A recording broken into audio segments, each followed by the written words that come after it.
जनक, राजा जनक हम सभी जानते हैं। सो राजा जनक अपने कक्ष में सो रहे थे। Hindi is okay with all of you? Great. So राजा जनक अपने कक्ष में सो रहे थे।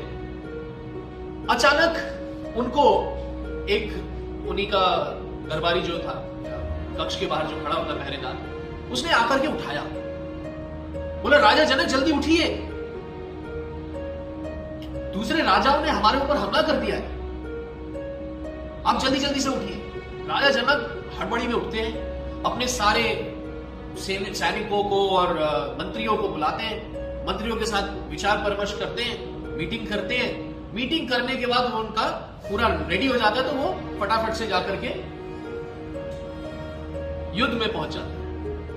अब युद्ध चल रहा है, बहुत घमासान युद्ध है, बहुत जोरदार तरीके से पूरा प्रिपरेशन के साथ ये लोग आए हुए थे। चढ़ाई कर दी है, राजा जनक तो प्रिपेयर थे नहीं, एकदम लास्ट मोमेंट में हुआ। अब ये कहानी सुनते हुए जरा अपने जीवन को भी साथ में रखिए।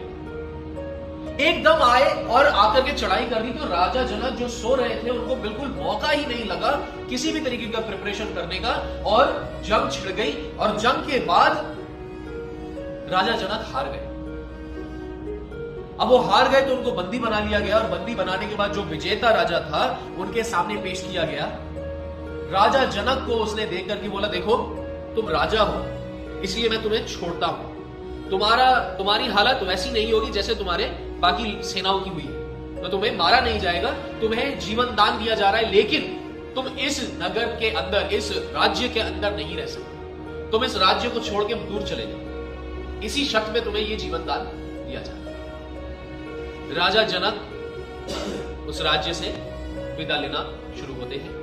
वो चलते चलते चलते चलते बहुत सारा पथ अपना पूरा करते हैं।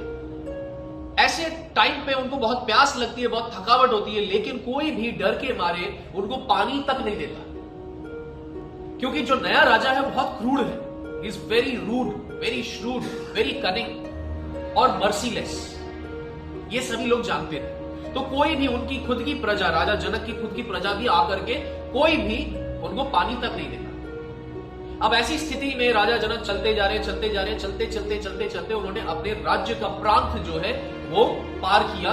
पार करते ही एक नया राज्य देखते हैं कि एक जगह पे काफी भीड़ लगी हुई है, लोग लाइन में खड़े हैं, कतार में खड़े हैं, वहां पे कुछ भंडारा चल रहा है। अब बहुत घंटों से चल रहे हैं, प्यास भूख दोनों लगी है, इतना फाइट भी किया है, उसका भी एक थकावट है। अब ये इस लाइन में, इस कतार में जाके खड़े हो जाते, तो भंडारे में वो खिचड़ी वगैरह ऐसा कुछ दिया जा रहा था। अब जब तक राजा जनक का टाइम आता है, हांडा पूरा खत्म हो चुका, तो वो जाके खड़े होते और कहते भाई खत्म हो गया, भंडारा बंद। राजा जनक को बहुत बुरा लगा। उनकी शक्ल देख करके जो वो दे रहा था, उसको समझ में आता है कि कुछ ना कुछ परेशानी है इस व्यक्ति के साथ, ये बहुत भूखा होगा। तो उससे पूछते हैं भाई अगर आपको बुरा ना लगे तो ये जो नीचे लगा हुआ है उसको खरोच के मैं वो आपको दे सकता हूं, अगर आप बुरा ना माने। तो राजा जनक कहते हैं यही दे दो, अब भूख में कुछ भी मिले। तो वो खरोच करके किसी तरीके से थोड़ा बहुत निकाल करके उनको एक कटोरी में दे दे। अब राजा जनक बहुत थके माते हालत में, भूख और प्यास से ग्रसित, एक कोने में जाके बैठने ही जाते, और वो जो खाना है जो लगा हुआ, जो स्टार्च जो था, वो खाना खाने के लिए अपना हाथ बढ़ाते ही हैं, तो ऊपर से एक चील आकर के उनपे झपट्टा मारते ही वो पूरा बिखर जाता है, और जमीन पे पूरा धूल धूल के साथ ये खाना पूरा बिखर जाता है, जो कि खाने लायक नहीं है। राजा जनक ये देख करके बिल्कुल टूट पड़ते हैं और बहुत जोर जोर से रोते हैं, अपने किस्मत को कोसते हैं और बहुत जोर जोर से रोना शुरू करते हैं। उनकी हालत